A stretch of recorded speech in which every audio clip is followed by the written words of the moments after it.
हरियाणा के सीएम नायब सिंह सैनी ने गुरुग्राम में ISBTI के 50वें वार्षिक राष्ट्रीय सम्मेलन स्वर्ण जयंती ट्रांसकॉन 2025 का उद्घाटन किया। कार्यक्रम में बतौर मुख्य अतिथि संबोधित करते हुए सीएम सैनी ने कहा कि वर्तमान में हरियाणा में कुल 149 ब्लड सेंटर कार्यरत हैं, जिनके जरिए इस वर्ष 3,30,000 यूनिट्स ब्लड एकत्रित करने का लक्ष्य रखा गया है।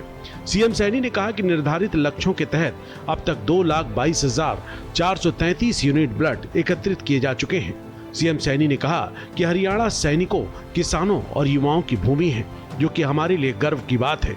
उन्होंने कहा कि प्रदेश ने आज वो मुकाम हासिल कर लिया है जहां हरियाणा एक तरफ औद्योगिक पहचान के रूप में देश भर में अग्रणी है, तो दूसरी ओर स्वैच्छिक रक्तदान के क्षेत्र में भी अब हरियाणा अपनी अलग पहचान बना रहा है। ISBTI जैसे प्रतिष्ठित संगठन के लिए, बल्कि पूरे देश के लिए, चिकित्सा समुदाय के लिए, विशेषकर ब्लड ट्रांसफ्यूजन और IH के क्षेत्र में कार्यरत सभी पेशेवरों के लिए ये एक अत्यंत महत्वपूर्ण पड़ाव है। सीएम सैनी ने कहा कि हरियाणा में स्वास्थ्य सेवाओं का स्तर लगातार बेहतर हो रहा है। पिछले 11 वर्षों में प्रदेश ने स्वास्थ्य क्षेत्र में बड़े सुधार दर्ज किए हैं। उन्होंने जानकारी दी कि पहले जिन अस्पतालों में 30 बेड हुआ करते थे, वहां अब 100 बेड की सुविधाएं उपलब्ध हैं। इसी प्रकार 100 बेड वाले अस्पतालों को 200 बेड और 200 बेड वाले अस्पतालों को 400 बेड तक विस्तार दिया गया है। सीएम सैनी ने कहा कि सरकार धरातल पर गंभीरता से कार्य कर रही है ताकि प्रदेश के हर नागरिक को गुणवत्तापूर्ण स्वास्थ्य सेवाएं मिल सके। उन्होंने कहा कि वर्ष 2014 में जहां हरियाणा में प्रतिवर्ष केवल 700 डॉक्टर ही तैयार होते थे, वहीं आज ये संख्या बढ़कर 2600 प्रति वर्ष हो गई है। सरकार का लक्ष्य इस संख्या को बढ़ाकर वर्ष 2029 तक 3400 सीटें प्रति वर्ष तक पहुंचाने का है।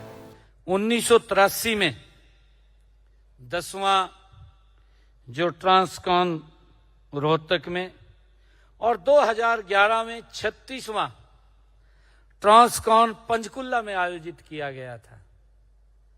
ये यात्रा चल रही, हर वर्ष हम इस कार्यक्रम के साथ जुड़ते हैं। हमारे लिए यह गर्व की बात है कि ISBTI का संपर्क कार्यालय हरियाणा के हमारे हिसार में है। यह हमें खुशी है इस बात की। सीएम सैनी ने कहा कि हरियाणा में डॉक्टरों की संख्या बढ़ाने के लिए प्रत्येक जिले में मेडिकल कॉलेज स्थापित किए जा रहे हैं ताकि युवाओं को बेहतर अवसर मिले और प्रदेश की स्वास्थ्य सेवाओं को नई ऊंचाइयां प्राप्त हो सके। सीएम सैनी ने प्रधानमंत्री नरेंद्र मोदी के फिट इंडिया हिट इंडिया नारे का उल्लेख करते हुए कहा कि आज हरियाणा इसी संकल्प के साथ आगे बढ़ रहा है। सीएम सैनी ने कहा कि यदि नागरिकों का स्वास्थ्य बेहतर होगा तभी प्रदेश की विकास गति भी तीव्र होगी। हमारा हरियाणा किसानों का देश है, हमारा हरियाणा युवाओं का प्रदेश है। ये मेरे लिए बड़े गर्व की बात है।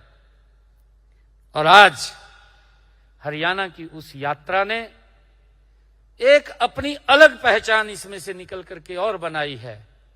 हमारा हरियाणा एक औद्योगिक दृष्टि से भी पूरे देश और वर्ल्ड के अंदर एक अलग पहचान हमारा हरियाणा बना रहा है। सीएम सैनी ने कहा कि समय की मांग के अनुसार हमें next generation blood testing, artificial intelligence आधारित रक्त मिलान और आर्टिफिशियल ब्लड जैसे अनुसंधानों को प्रोत्साहित करना चाहिए। सीएम ने सुझाव दिया कि डिजिटल हेल्थ मिशन के तहत ब्लड डोनेशन और ट्रांसफ्यूजन को ट्रैक करने के लिए मोबाइल ऐप और वेब पोर्टल विकसित किए जाने चाहिए। साथ ही IH और ब्लड ट्रांसफ्यूजन से जुड़े तकनीशियनों और डॉक्टरों को उच्च गुणवत्ता का प्रशिक्षण उपलब्ध कराया जाना आवश्यक है। ISBTI का प्राथमिक उद्देश्य देश में ब्लड बैंक की गुणवत्ता में सुधार करना और पूरे देश में स्वैच्छिक रक्तदान के लिए लोगों को प्रेरित करना है। और इसके साथ ही जो आपका लक्ष्य है, स्वैच्छिक ब्लड ट्रांसफ्यूजन सेवाओं को चलाने वाली सभी एजेंसियों के बीच समन्वय स्थापित करना है। सीएम सैनी ने आगे कहा कि आईएच और ब्लड बैंक स्वास्थ्य क्षेत्र की रीढ़ हैं। इनके माध्यम से लाखों लोगों की जान बचाई जा सकती है। यदि सरकार, स्वास्थ्य संगठनों और समाज का सामूहिक सहयोग मिले तो आने वाले समय में ये क्षेत्र और अधिक सुरक्षित, उन्नत और प्रभावी बन सकता है।